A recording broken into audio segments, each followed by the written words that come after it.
Merci beaucoup, Monsieur Durousseau, et merci beaucoup pour l'invitation. Donc, J'ajouterais juste un truc, c'est que moi je vous connais, puisque je vous ai déjà interviewé, et que vous allez voir, elle est passionnante. Non, il ne faut pas dire des choses comme ça, parce qu'après, il y a une trop grosse pression. Je vous ai mis la pression. Donc, merci beaucoup, merci pour l'invitation. Et effectivement, Monsieur Durousseau l'a dit, j'ai plusieurs casquettes. Donc, je suis directrice de recherche au CNRS, responsable d'une équipe dans un laboratoire de neurosciences. Mais je suis aussi la fondatrice d'un institut qui s'appelle l'Institut de neuropsychologie, neurovision et neurocognition, où on reçoit des bébés à partir de 1 mois qui sont nés dans des conditions de vulnérabilité sur le plan neurologique, des enfants, des adultes. Et notre but, c'est de prévenir les troubles, de prendre en charge, de diagnostiquer, d'aider au mieux ces patients. Et donc, j'ai à la fois une valence recherche et clinique. Et puis, en plus de ça, comme M. Durousseau l'a dit, je suis très impliquée dans une association qui s'appelle Les Yeux dans la tête et qui vise à mieux comprendre, mieux informer, mieux former les cliniciens sur les troubles cognitifs et certains troubles particuliers qu'on connaît peu, qui s'appellent les troubles neurovisuels. Et donc, pour toutes ces raisons, je suis très contente d'être là parce que c'est la poursuite de mon travail. Et d'être là aujourd'hui avec vous, c'est un peu l'intégration de toutes mes casquettes. Voilà. Et donc, aujourd'hui, alors, je ne sais pas si on peut avoir la première diapo. Oui, oui, je ne m'inquiète pas.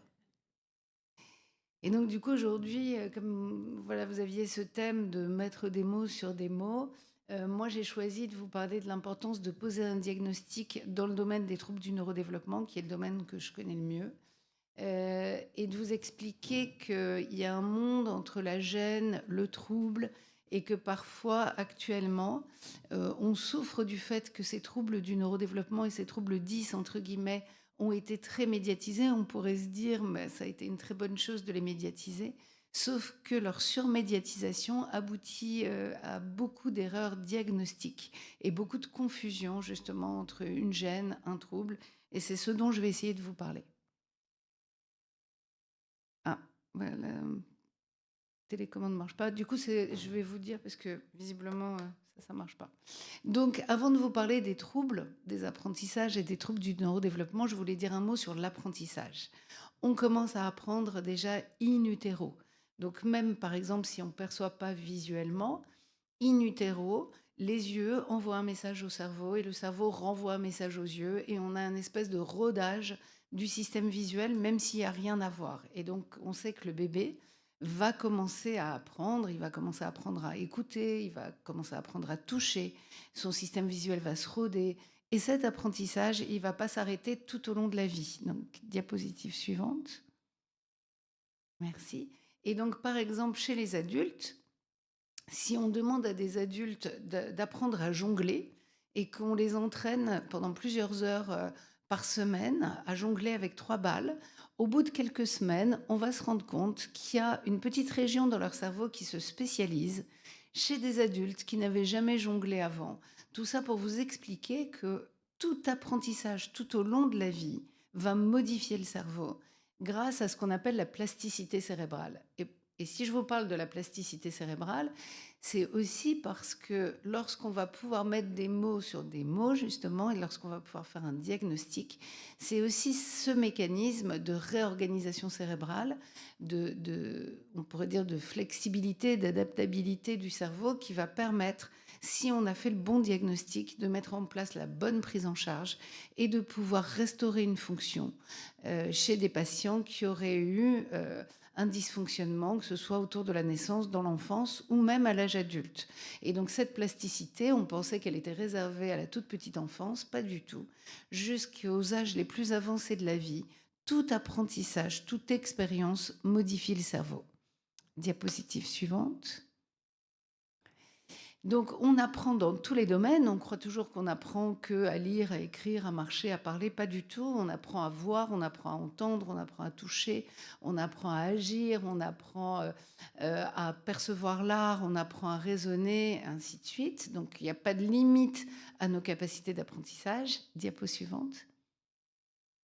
Et donc, du coup, avant de vous expliquer comment ces apprentissages peuvent être troublés, je voulais juste faire une distinction entre les acquisitions et les apprentissages. Et donc les acquisitions, c'est ce qui s'acquiert grâce au milieu environnant. Donc un bébé va apprendre à parler, pas parce qu'il va aller chez une orthophoniste 45 minutes par semaine, mais grâce au milieu verbal dans lequel il est. Et de la même manière, il va apprendre à marcher grâce au milieu qui l'entoure et aux stimulations du milieu.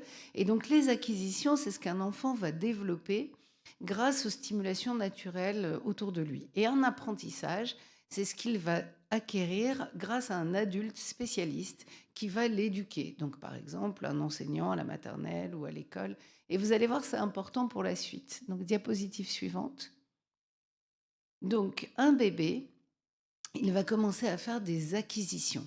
Donc il va apprendre à marcher, il va apprendre à reconnaître ce qu'il voit, reconnaître ce qu'il entend, reconnaître ce qu'il touche. Il va apprendre à faire des gestes, il va apprendre à parler. Diapo suivante. Ces acquisitions vont lui permettre ensuite de faire des apprentissages. Et donc à l'école, il va apprendre à lire, à écrire, il va apprendre l'orthographe, le calcul, tous les apprentissages fondamentaux. Mais ce qui est très important, diapositive suivante, c'est que ces acquisitions et ces apprentissages sont sous la dépendance d'un certain nombre de facteurs. Et donc évidemment, les premiers facteurs sont des facteurs neurobiologiques. Pour qu'un enfant acquiert la capacité à parler, à marcher, à reconnaître, qui sera donc un prérequis pour les apprentissages fondamentaux, il faut que son cerveau mature correctement, se développe, qu'il soit stimulé de manière adaptée, parce que vous savez que la particularité du cerveau des bébés, c'est que lorsqu'ils naissent, leur cerveau est immature, et donc le développement du cerveau est soumis d'une part à des facteurs vraiment neurobiologiques inhérents au bébé, mais d'autre part aux stimulations de l'environnement.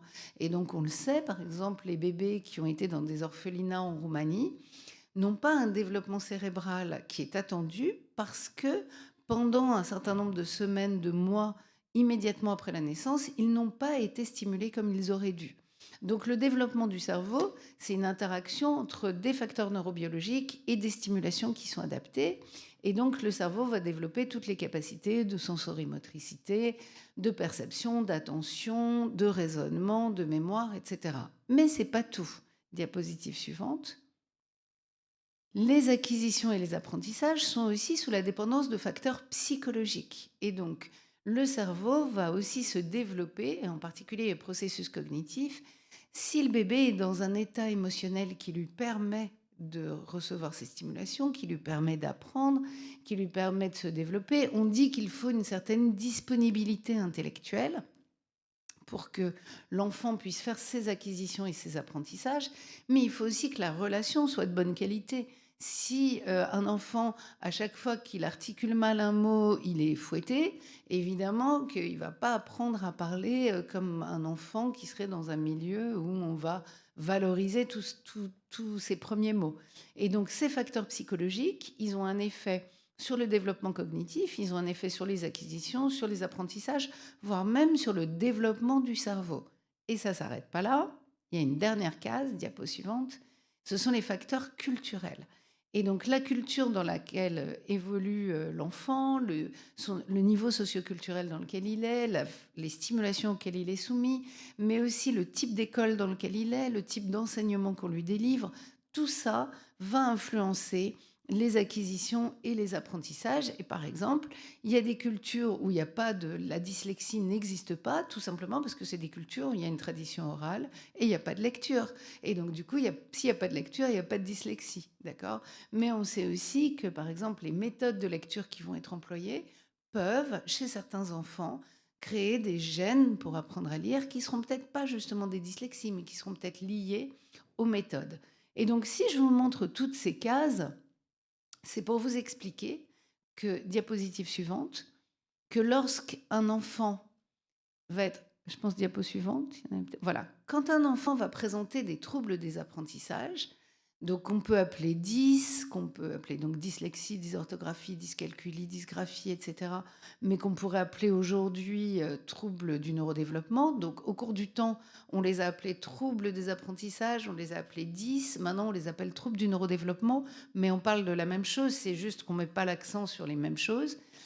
Lorsqu'on a un enfant qui va avoir une dyslexie ou une dysorthographie ou une dysgraphie ou une dyscalculie, l'énorme difficulté, c'est de savoir où est le problème. Est-ce qu'il y a une case qui a posé problème? Le développement, neurobiologique ou, les processus cognitifs qui se sont pas mis en place comme ils devraient?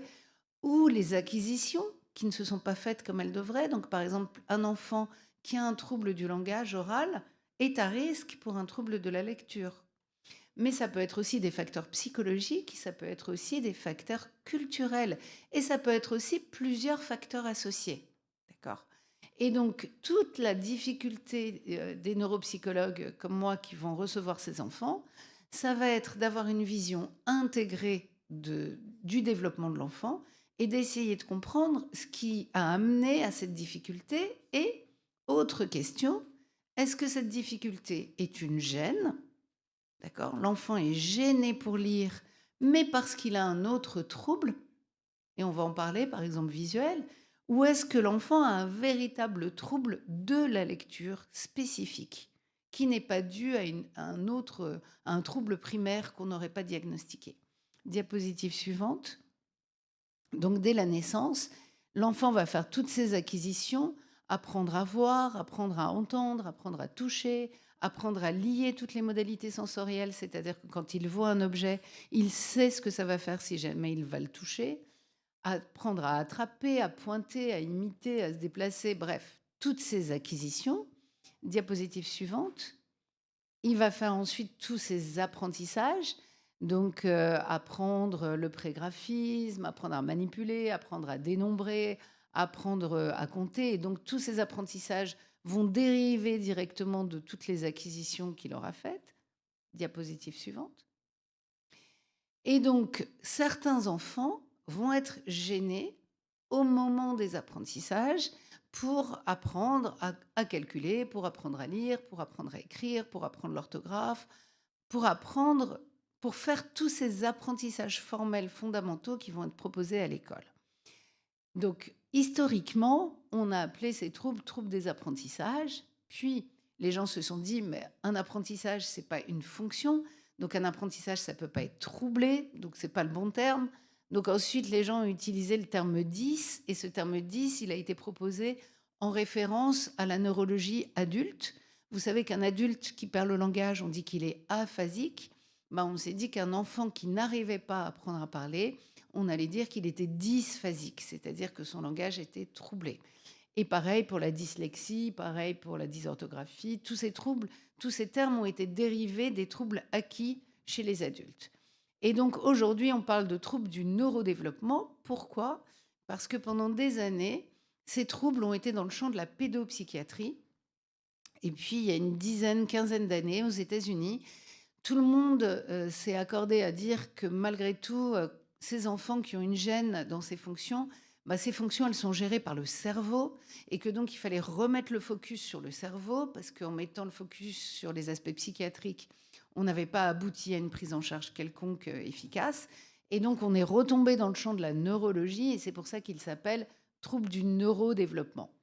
Donc, on les définit en disant que ce sont des difficultés qui font obstacle à la réussite scolaire. On les définit pas de manière très spécifique. En fait, on dit, bah voilà, c'est un enfant qui a du mal à apprendre à lire, qui a du mal à apprendre à écrire. C'est plus ou moins spécifique parce que vous avez des enfants qui sont gênés dans plusieurs domaines. Et en général, c'est plus ou moins associé à un retard global des acquisitions. Mais si je vous décris la situation en vous disant que c'est un peu un flou artistique, c'est parce que les troubles du neurodéveloppement sont le domaine par excellence dans lequel il y a un problème au moment de la pose du diagnostic. Et donc, finalement, comment un enfant est diagnostiqué avec un trouble du neurodéveloppement? En général, on se dit, cet enfant, il est intelligent. Donc, si on a fait passer un QI, il a un QI qui est quasiment dans la norme, mais il est en échec scolaire. Et c'est ça, et juste ça, qui va permettre le plus souvent de poser le diagnostic. Donc, on va dire, il n'arrive pas à lire, mais il est intelligent. Ah ben, il doit avoir une dyslexie. D'accord? Et donc, finalement, donc quand on fait le diagnostic, il n'y a pas vraiment de critères d'exclusion. On dit juste: «Ah, il n'arrive pas à lire», alors qu'il n'y a pas de cause évidente. Mais on ne recherche pas forcément toutes les causes qui pourraient l'empêcher d'apprendre à lire. Et le critère d'inclusion, c'est une cause qui est donc intrinsèque à l'enfant. On se dit, bon ben voilà, il est dans une école où les enfants ont l'air d'apprendre à lire, il est dans un milieu où il est bien stimulé, il est intelligent, il n'arrive pas à apprendre à lire, il doit être dyslexique. Mais je vais vous expliquer que ce n'est pas aussi simple que ça. Diapo suivante. Donc, on parle aujourd'hui d'une constellation de ces troubles 10. Donc, à l'époque où on était encore dans ce registre des troubles 10, on décrivait donc la dysorthographie, la dysphasie, la dyspraxie, la dyslexie, plus l'autisme et les troubles envahissants du développement, plus on met dans cette constellation l'hyperactivité et les troubles de l'attention, mais aussi la précocité. Vous allez me dire pourquoi on met la précocité intellectuelle dans la constellation de ces troubles? Parce que très souvent, on peut avoir une précocité intellectuelle et des troubles des apprentissages. Et je pourrais répondre à des questions si vous en avez sur le sujet pour vous expliquer le lien entre les deux. Diapositive suivante. Aujourd'hui, on parle de troubles du neurodéveloppement. Et donc, du coup, on a changé de cadre, mais c'est simplement parce que le cadre, au niveau de l'origine de ces difficultés, c'est un petit peu élargi. Donc, on conçoit qu'on a donc les mêmes troubles, qui s'appellent parfois un petit peu différemment, mais qui sont exactement les mêmes. On a rajouté à ça l'inhibition intellectuelle, les enfants qui n'arrivent pas à utiliser leurs capacités alors qu'ils ont des capacités. Et on rajoute à ça les troubles neurovisuels, qui sont ces troubles dont je m'occupe, qui sont des difficultés à percevoir, à analyser, à comprendre ce qu'on voit, non pas à cause d'une lésion des yeux, mais une lésion cérébrale. Et ce que ce paradigme des troubles neurodéveloppementaux a apporté, c'est que maintenant, on relie ces troubles-là à des causes qui sont le retard de croissance intra-utérine, la prématurité, une détresse respiratoire au moment de la naissance, un diabète gestationnel, des étiologies cardiaques, des infections, le stress prénatal et ainsi de suite. C'est-à-dire qu'on va maintenant rechercher toutes les causes possibles avant la naissance, au moment de la naissance, autour de la naissance, qui pourraient empêcher le cerveau de fonctionner comme il doit fonctionner pour que les enfants puissent faire toutes ces acquisitions. Et donc, on essaye d'étudier l'effet de facteurs environnementaux, la prise de médicaments pendant la grossesse, par exemple, où vous en entendez beaucoup parler, les solvants, les perturbateurs endocriniens, donc des facteurs environnementaux, et puis des facteurs aussi liés au développement du bébé, qui peuvent être génétiques, donc vraiment dans le patrimoine génétique de l'enfant, ou qui peuvent être épigénétiques, c'est-à-dire liés plus à l'environnement. Donc, diapo suivante.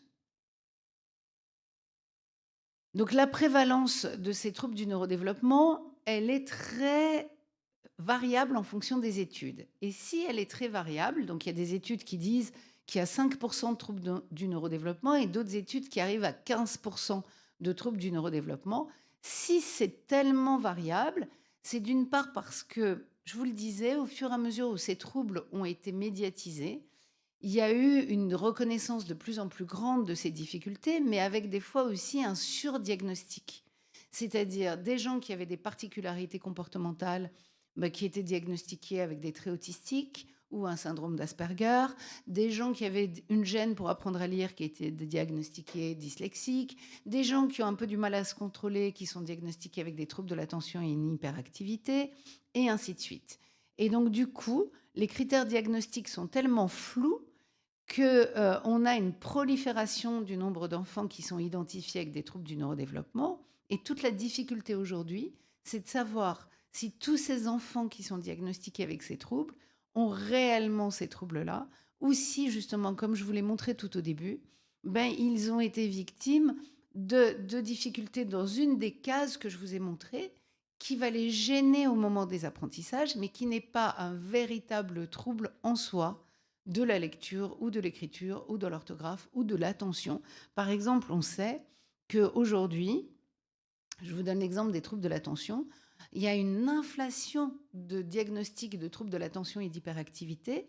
Il y a un nombre de plus en plus grand d'enfants qui sont mis sous Ritaline, qui est le traitement qui est censé les aider à se contrôler. Parmi ces enfants, il y a des enfants à qui on n'a pas appris à se contrôler.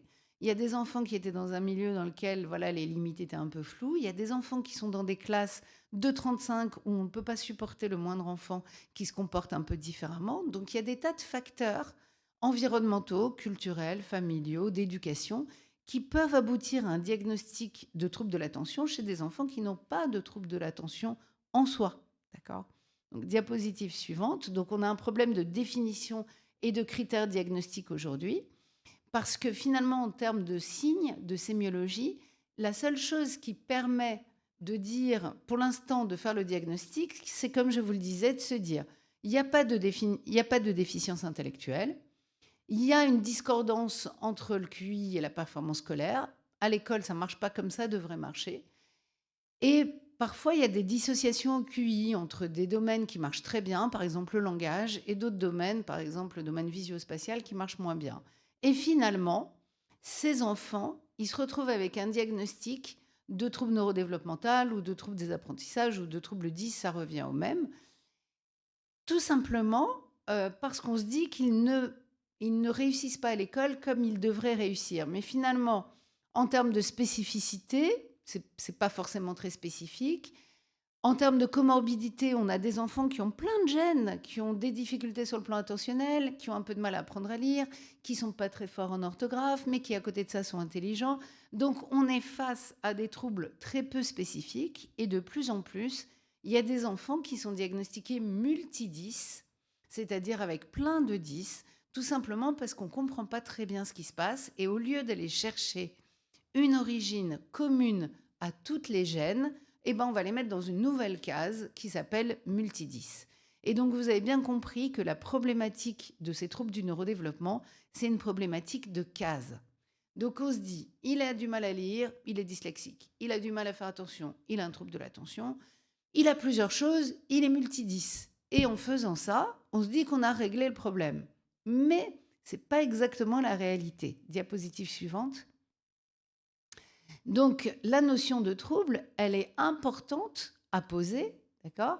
Parce qu'on peut être gêné dans un domaine sans avoir un trouble spécifique pour ce domaine. Donc, je vais vous expliquer tout de suite pourquoi c'est important de différencier la gêne et le trouble. Diapositive suivante, et en particulier dans des troubles comme la dyslexie, la dysgraphie, la dysorthographie. Donc, vous voyez, imaginez un enfant qui n'arrive pas à lire ce mot monsieur, d'accord ? Il comprend toujours pas, il est en fin de CE1, et il comprend toujours pas que le ON dans monsieur, il se dit E et il se dit pas on, d'accord ? Voire même, il arrive même pas à lire ce mot.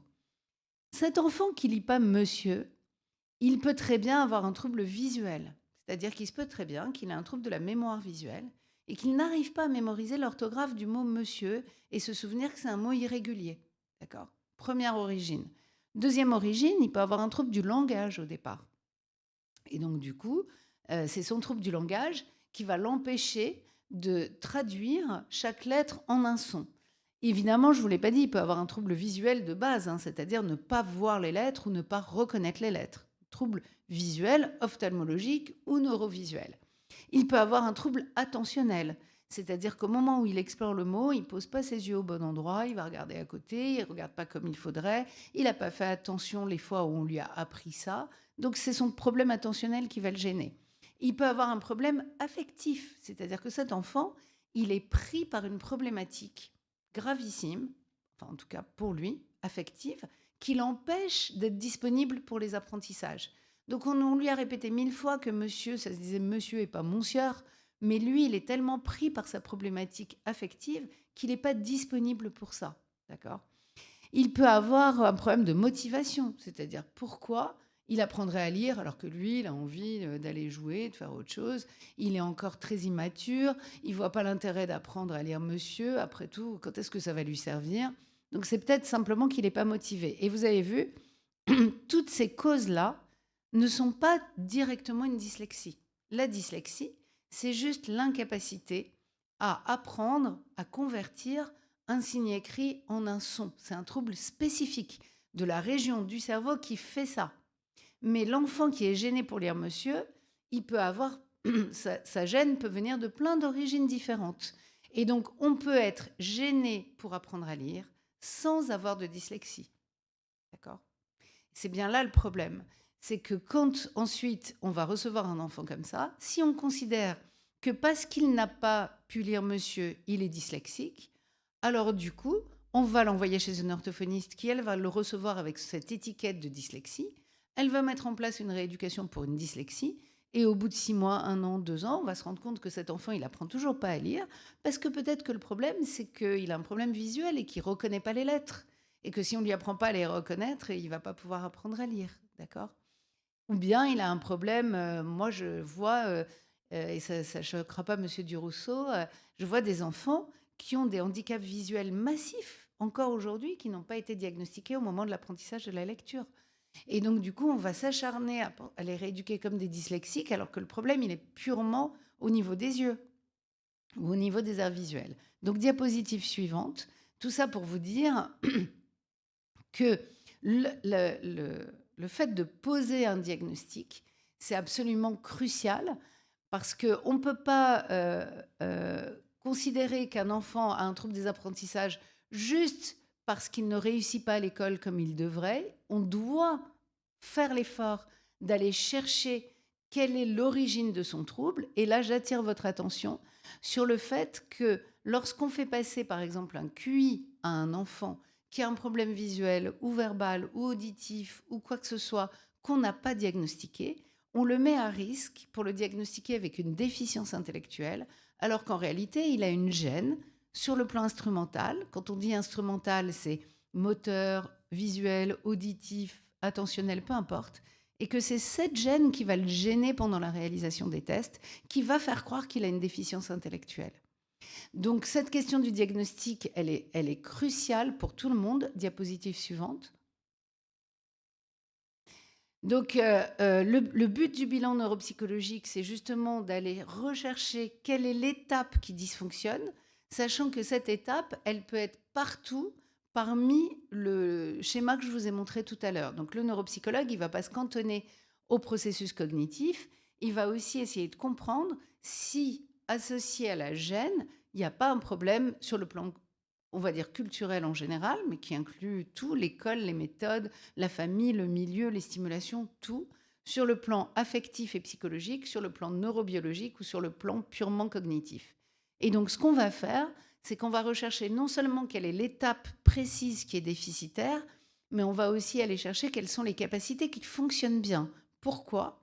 Parce que je vous ai parlé de plasticité cérébrale tout à l'heure, et que la rééducation de ces enfants va consister à surstimuler ce qui marche bien pour aller réparer dans le cerveau ce qui ne fonctionne pas comme ça devrait fonctionner.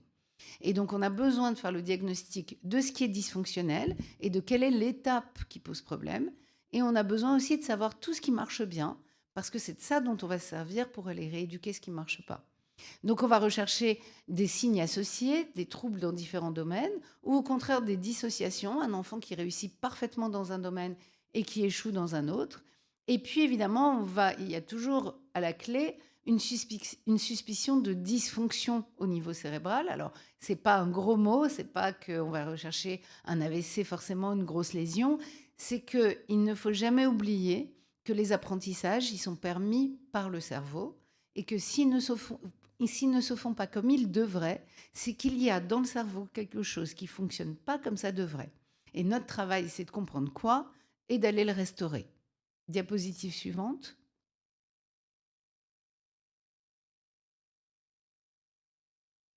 Non, c'est rien. Alors, ce qui va être très important, je vous ai mis ce schéma d'éléphant parce que ça représente très bien la réalité. Donc, c'est un dessin qui est connu pour vous montrer à quel point, si on est focalisé sur un détail, on va tout analyser à la lumière de ce détail. Et donc, vous voyez cet éléphant. Si on regarde sa trompe, on va dire c'est une corde. Si on regarde son corps, on va dire c'est un mur. Si on regarde je sais pas, sa queue, on va dire... Non, sa queue, on va dire c'est une corde. Sa trompe, on va dire c'est un serpent, et ainsi de suite. En fait, l'éléphant, il est tellement grand, il a tellement de parties, que si vous ne le regardez pas de manière intégrée, chaque sous-partie va être interprétée comme un élément signifiant. Et ben, dans le domaine des troubles du neurodéveloppement, c'est la même chose. Si on regarde que les aspects visuospatiaux, on va dire c'est une dyspraxie. Si on regarde que la lecture, on va dire c'est une dyslexie.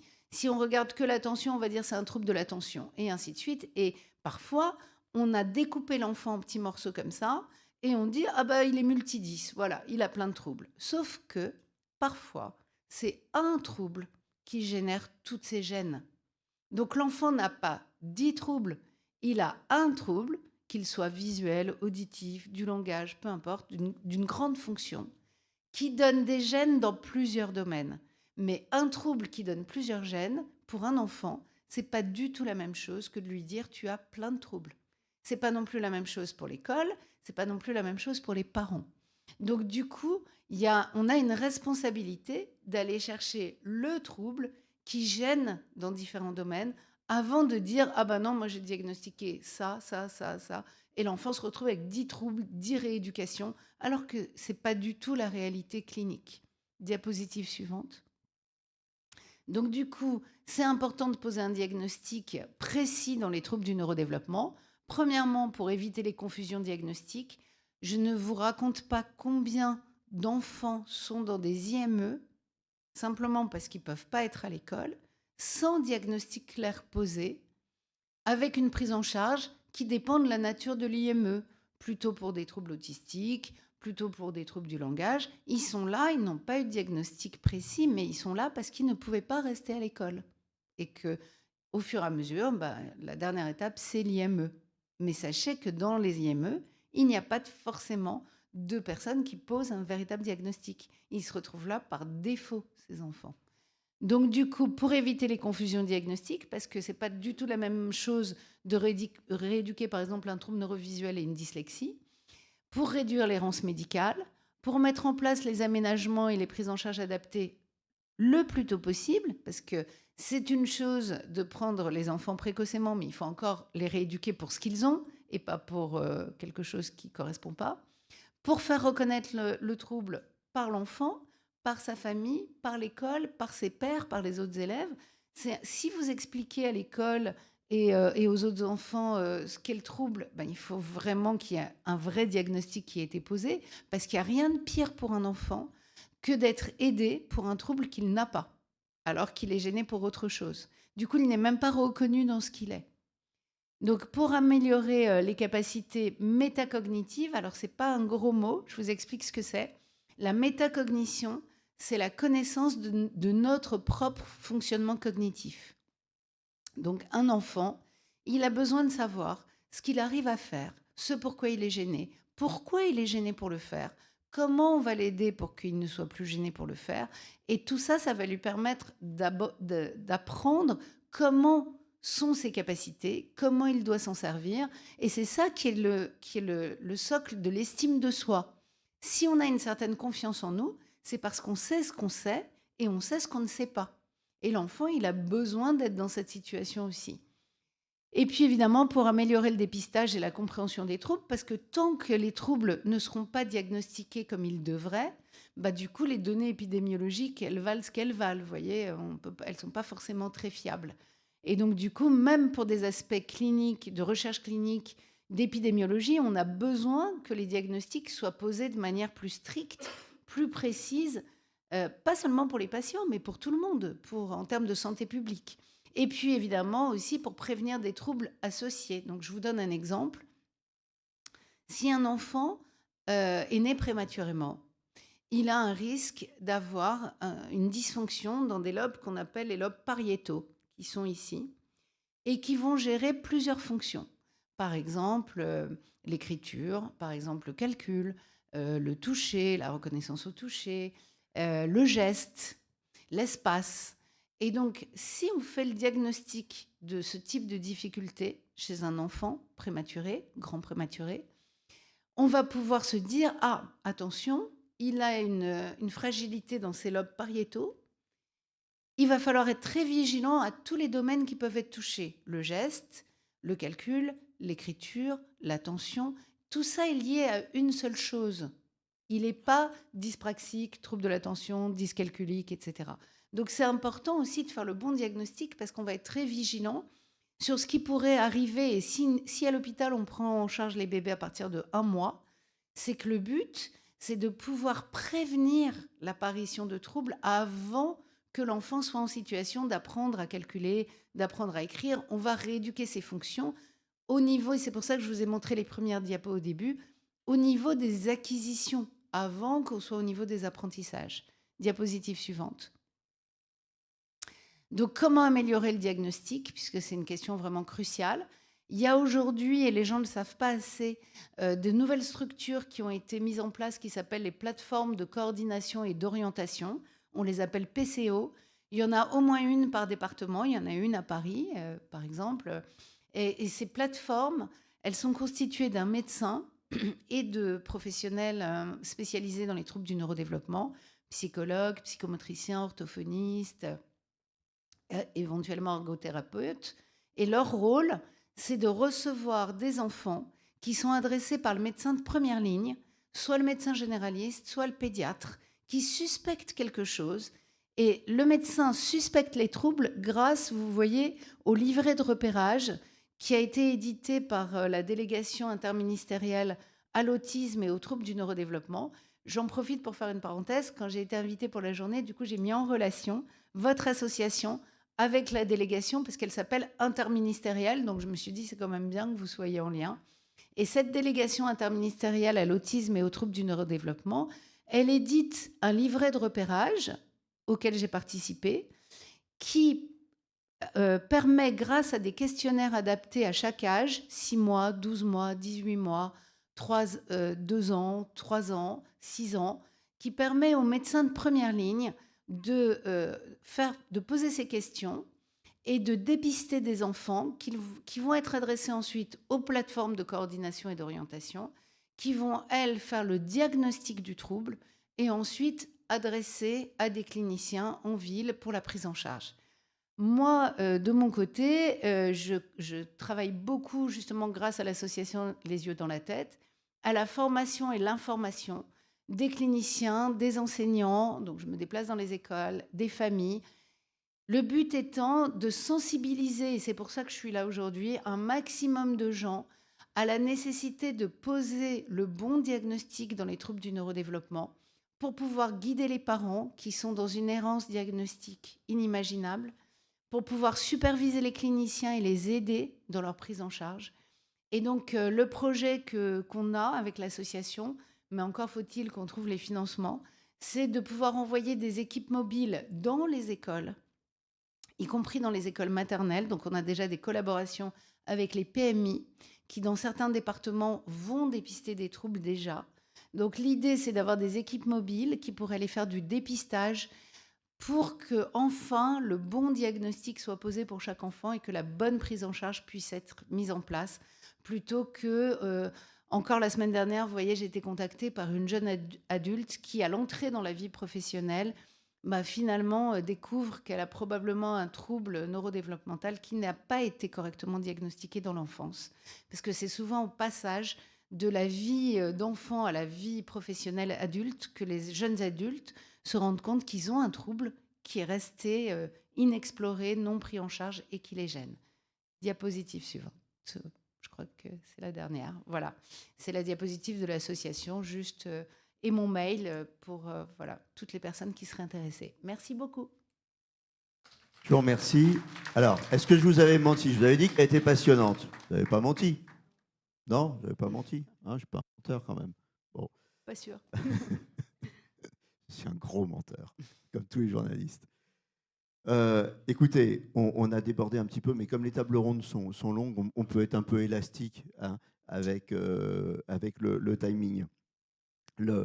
Poser les mots sur le bon, enfin, établir le bon diagnostic pour donner les bons mots aux patients qui reçoivent bien son diagnostic et qui puissent avancer avec son diagnostic. Vous nous l'avez démontré avec l'exemple des 10. En fait, c'est un fourre-tout, les 10. Et On dit que c'est un terme voilà. parapluie. Donc, est-ce que c'est libérateur pour les gens de savoir ce Alors, qu'ils ont réellement? extrêmement. Alors, donc, moi, évidemment, une partie de mon activité, c'est d'annoncer le diagnostic à la fin d'un bilan à l'enfant, à sa famille. Je vous avoue que les enfants qui ont des troubles du neurodéveloppement, surtout quand ils arrivent grands en bilan et qu'ils ont été traînés dans des dizaines de bilans et de séances et de rééducation. Ils arrivent, ils ne sont pas du tout motivés. Et donc, quand vous faites le bilan, ils se disent encore un bilan, encore quelqu'un qui va essayer de trouver quelque chose, mais je suis sûre que ça ne va pas m'aider. Et quand à la fin du bilan, vous expliquez à l'enfant, alors est-ce que c'est ça ce que tu ressens? Est-ce que tu as l'impression que ce qui est difficile, c'est ça? Et est-ce que tu as l'impression que ça, c'est plus facile? Mais est-ce que tu comprends pas pourquoi pour les autres enfants, par exemple, c'est très facile de faire ça alors que pour toi, c'est difficile? Et qu'on leur explique avec leurs mots, là, c'est comme s'ils déposaient un gros fardeau sur votre bureau et que tout d'un coup, ils vous regardaient en se disant: «Ah tiens, bah, celle-là, elle a l'air d'avoir compris, elle est un peu différente des autres» et donc vous sentez qu'il se passe quelque chose. L'autre chose, c'est quand vous expliquez aux parents, avec leurs mots aussi, ce qu'a leur enfant. Donc je vous donne un exemple, qui est, voilà, à l'image de ma pratique. Donc moi, je m'occupe de ces troubles neurovisuels. Donc je vois des enfants qui ont galéré jusqu'à 10 ans, 12 ans, 15 ans, même des jeunes adultes, et qui en fait, chez qui le diagnostic n'avait jamais été fait, du fait qu'ils ne voient que la moitié de leur champ visuel, par exemple, ou que ça, d'accord? Ou qu'ils voient mais qu'ils ne comprennent pas ce qu'ils voient. Et personne n'avait jamais fait le diagnostic. Et ces troubles, petite parenthèse, ils sont 6 fois plus fréquents que l'autisme, d'accord? Pour que vous ayez une idée des proportions. Et donc un jour, je vois un enfant qui avait, donc le cas classique, il avait 10 ans, il lisait toujours pas, il avait fait plein de rééducation, il était diagnostiqué tous les 10 possibles et au final, quelqu'un me l'adresse en se disant: «Bah, il y a peut-être un problème neurovisuel» et là, je fais le bilan et je me rends compte que cet enfant, il ne voit que la moitié droite de son champ visuel. Tout ça, il le voit pas. Donc allez apprendre à lire quand vous voyez que la moitié du monde. Et donc je regarde sa maman et je lui dis: «Bah, voilà, votre fils, quand il vous regarde dans les yeux, il ne voit que la moitié droite de votre visage».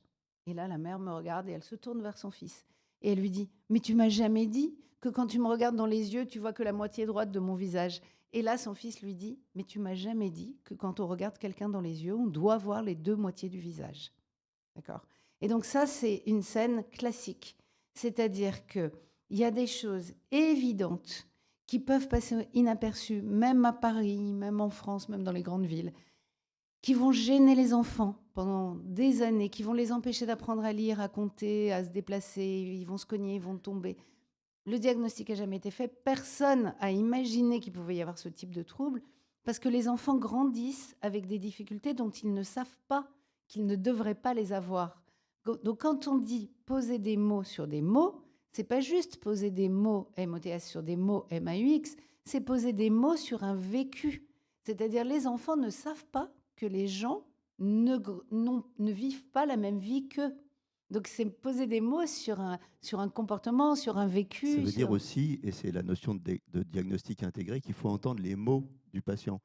Bah, C'est pas simplement un patient, c'est pas simplement un tableau clinique, non, bien sûr que c'est son non. histoire. Bien sûr, bien sûr. Et donc du coup, quand vous arrivez à verbaliser pour tout le monde l'expérience de vie de cet enfant, lui, non seulement il se dit que enfin quelqu'un comprend ce qu'il vit, parce que il faut imaginer qu'un enfant qui a un trouble, il voit bien que la vie est plus facile pour les autres, mais il ne sait pas pourquoi. Il comprend pas pourquoi c'est plus facile pour les enfants en classe que pour lui. Donc du coup, quand vous arrivez à lui expliquer pourquoi c'est plus facile pour les autres, pourquoi c'est dur pour lui, qu'est-ce qu'il a ou qu'est-ce qu'il n'a pas, qui devrait fonctionner différemment, que vous arrivez à l'expliquer aux parents et que vous arrivez à l'expliquer à l'école, alors là, tout le monde comprend que l'enfant ne le fait pas exprès, qu'il n'est pas déficient intellectuel, qu'il n'est pas bête, qu'il n'est pas ceci, qu'il n'est pas cela, que c'est juste ça le problème, et quel que soit le domaine. Est-ce qu'on a des questions du côté de la modération? Je les ai pris par surprise, ils s'y Ah non, attendaient non. pas. Et est-ce qu'on a des questions dans la salle?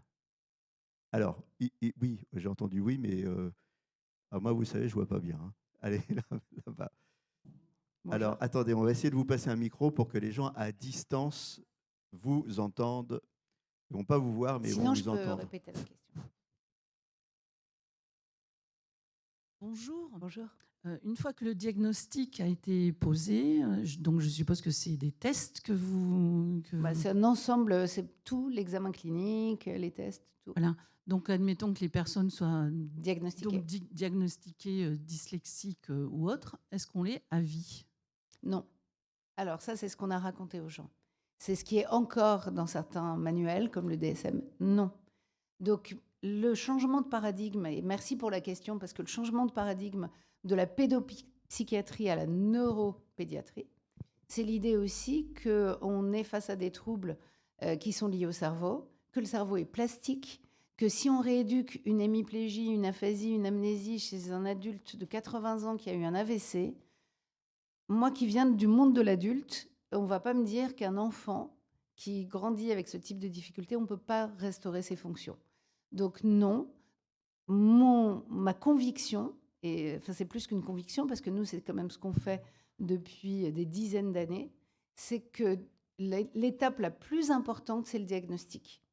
Parce que si vous n'avez pas diagnostiqué l'étape déficitaire et ce qui fonctionne bien, vous ne pourrez pas restaurer. Mais une fois qu'on a fait le bon diagnostic, la restauration est possible. Donc non, ce n'est pas une fatalité. Les enfants qui sont encore dyslexiques à l'âge adulte ou dysorthographiques, c'est parce qu'on n'a pas fait le bon diagnostic et qu'on n'a pas du coup mis en place la bonne prise en charge. Alors évidemment, je ne vous parle pas des enfants pour qui les lésions cérébrales sont tellement importantes que ce sont des enfants qu'on appelle non coopérants parce que voilà, ils ont énormément de troubles. Je vous parle des enfants qui, voilà, vous me posiez la question de la dyslexie, dysorthographie, dyscalculie. Non, ce n'est pas une fatalité. Et d'ailleurs, il y a des jeunes adultes enfin même des adultes qui fonctionnent, et je ne peux pas les citer parce qu'il y a des gens qui sont connus, il y a des gens que vous connaissez qui sont des personnalités publiques qui étaient des dyslexiques, des troubles de l'attention, des dyscalculiques, et chez qui vous n'imaginez pas qu'il y a ces troubles. Alors, une autre question ici, ça va être peut-être la dernière, parce qu'on ne va pas non plus prendre trop de retard. Allez-y. Oui, vous avez parlé donc les enfants qui étaient soumis à plusieurs examens, passés de cabinets médicaux à cabinets médicaux. Donc, je suppose qu'à un moment, vous disiez qu'ils arrivaient à se lasser. Mais combien peut durer votre diagnostic? Sur quelle durée ça... Vous voulez dire combien de temps, combien de temps, ça prend de poser un diagnostic? Oui. Ça prend en général deux rendez-vous ou 3 rendez-vous. D'accord. C'est pas, on n'en a pas pour des années. Comme c'était une courte question, peut-être qu'on peut prendre celle-ci, la dernière. Allez-y. Il n'y a pas de problème, bien sûr. Et c'est vrai que ça pose le problème de cette errance diagnostique. Le diagnostic, il n'est pas forcément long à faire, mais ce qui est long, c'est de trouver la bonne personne qui va faire le bon voilà diagnostic. pourquoi on fait beaucoup de formations. On fait beaucoup de formations au diagnostic. Voilà. Parce qu'une fois que les cliniciens savent diagnostiquer, ils savent prendre en charge. Allez-y, monsieur. Oui, bonjour.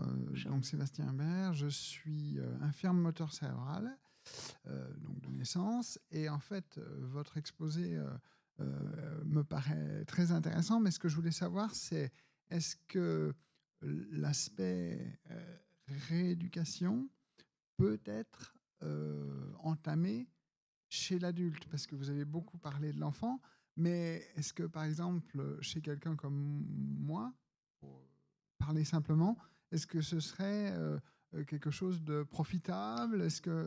Alors, je vais vous répondre vraiment de manière très directe. Oui, il n'y a pas d'âge auquel c'est pas profitable. Parce que donc nous, on a appris à des jeunes adultes de 25 ans à lire, qui n'avaient jamais pu apprendre à lire. C'est d'autant plus profitable que les personnes qui ont eu un souci autour de la naissance, qui ont grandi, qui sont arrivés à l'âge adulte, ils ont mis aussi eux-mêmes en place tout un tas de compensations, de stratégies. Certaines sont très efficaces, certaines sont coûteuses parce qu'elles prennent beaucoup d'attention et que vous êtes vous souriez, et que vous êtes en permanence en double tâche, voire triple tâche. Et donc, du coup, la prise en charge, elle peut aider à réduire ces modes de compensation, à restaurer certaines fonctions et surtout à utiliser aussi ce qui marche bien et que vous avez réussi à mettre en place. Donc, en fait, le message, c'est que pour le cerveau, alors il y a quelques exceptions, par exemple, quelqu'un qui n'a jamais parlé, il y a une fenêtre pour l'apprentissage du langage et ce sera très dur de lui apprendre à parler à 10 ans ou 15 ans. Mais pour quasiment toutes les fonctions, il n'y a pas de fenêtre. Et donc, du coup, le cerveau a ça de magique que son travail, c'est de se réorganiser en fonction de l'expérience. Et donc, si on lui apprend à faire autrement, lui, il va faire autrement. Et si c'est autrement et plus facile, ça aidera les gens. Voilà. Et puis Sébastien est un jeune homme quand même. Oui, c'est vrai, on ne l'avait pas noté. Oui. À l'échelle d'une vie, bien sûr. On vous remercie beaucoup. Si vous voulez continuer le dialogue, on rappelle le nom de votre association. Où on Les peut... yeux dans la tête. Et j'avais mis mon mail, donc c'est très simple, sylvie.chocron@gmail.com. Voilà, Donc, et il si suffit vous de pas regardez, faire de faute à mon et nom. si on vous suit sur les réseaux sociaux, vous verrez quelques exemples et vous verrez à quel point le cerveau peut être plastique et à quel point c'est étonnant. Nous, on a fait une interview sur le Blind Sight. On ne va pas vous expliquer ce que c'est parce qu'on va prendre trop de retard, mais c'est bluffant d'exemples de plasticité du cerveau. Merci encore, Merci Sylvie beaucoup. Chocron, d'être Bonne journée. passée. Merci. Alors, il y avait... Allez-y. Oui, très rapidement, une personne faisait remarquer dans le chat que cette conférence très intéressante ne concerne pas directement la situation des travailleurs handicapés, et une autre personne répondait, eh bien, ça peut concerner des personnes qui sont en situation voilà, qui ont eu des troubles du neurodéveloppement, qui n'ont pas eu de diagnostic, ou des personnes où ça peut faire aussi écho au vécu de personnes qui l'ont vécu, qui ont déjà eu ce chemin difficile vers poser les mots, et ainsi ça peut également faire écho à la situation des parents. Voilà. Alors, merci pour la précision. C'était quand même intéressant. Alors, je suis pas tout à fait d'accord parce que à travers cet exemple, en fait, et à travers ces chemins de vie d'enfants 10, on pose le problème du diagnostic, des bons mots, des mots à entendre pour intégrer le diagnostic, des mots à dire pour soulager les parents. Et en cela, on rejoint plus généralement le problème du handicap. C'est la réponse que j'apporterai. Je ne sais pas si vous êtes d'accord avec cette réponse-là. Voilà. On ne vous entend pas à distance. Voilà. C'est surtout que quand on travaille sur ces troubles du neurodéveloppement, de fait, on travaille sur le champ de la neurodiversité. Et la neurodiversité, c'est l'acceptation que justement dans une entreprise, on a des personnes qui sont sur un gradient, qui ont plus ou moins de mal à fonctionner dans un domaine. Et donc, au final, ça concerne quand même tous les travailleurs qui ne sont pas exactement dans la norme de ce qui est attendu, mais qui sont sur un continuum avec des difficultés plus ou moins importantes dans tous les domaines. Voilà, allez, maintenant on va passer à la table ronde. Donc, première table ronde intitulée Ce que les mots font aux patients. Et je vais demander aux participants de cette table ronde de me rejoindre. Alors, en premier, Bertrand Cantin. Bertrand Cantin, vous êtes docteur en philosophie, vous êtes maître de conférence et directeur du LIPA, et vous avez publié La philosophie face au handicap. Je vais demander également à Louis Bertrand de nous rejoindre. Louis Bertrand, vous venez de Belgique, hein, si je ne me trompe pas, vous êtes sociologue, vous faites des recherches sur le handicap, les handicaps rares, vous êtes rattaché à l'École des hautes études en sciences sociales. Géraldine Toledano, elle est là, vous êtes médiatrice familiale au sein de l'association SPRM. Bernadette Grosieux, je ne sais pas si elle est là ce matin, Bernadette Grosieux, non, elle n'est pas là. Et Geoffrey, je ne sais pas pourquoi je vais vous appeler Geoffroy à chaque fois, ça fait déjà 2 fois que je dis Geoffroy, alors que c'est Geoffrey Bugnot. Geoffrey, vous, les mots, eh ben, ça vous connaît, hein, puisque vous êtes humoriste. On vous voit sur YouTube. Votre spectacle, en ce moment, tourne du côté de Lyon, de Villeurbanne. Le spectacle, il s'appelle Ça dérape, donc faites attention à ne pas déraper en nous rejoignant. Et vous préparez actuellement votre prochain show que l'on retrouvera en fin d'année. Thibault Langlois aussi, qui est associé. Non, vous n'étiez pas au courant, Thibault? Si, voilà, vous allez nous rejoindre.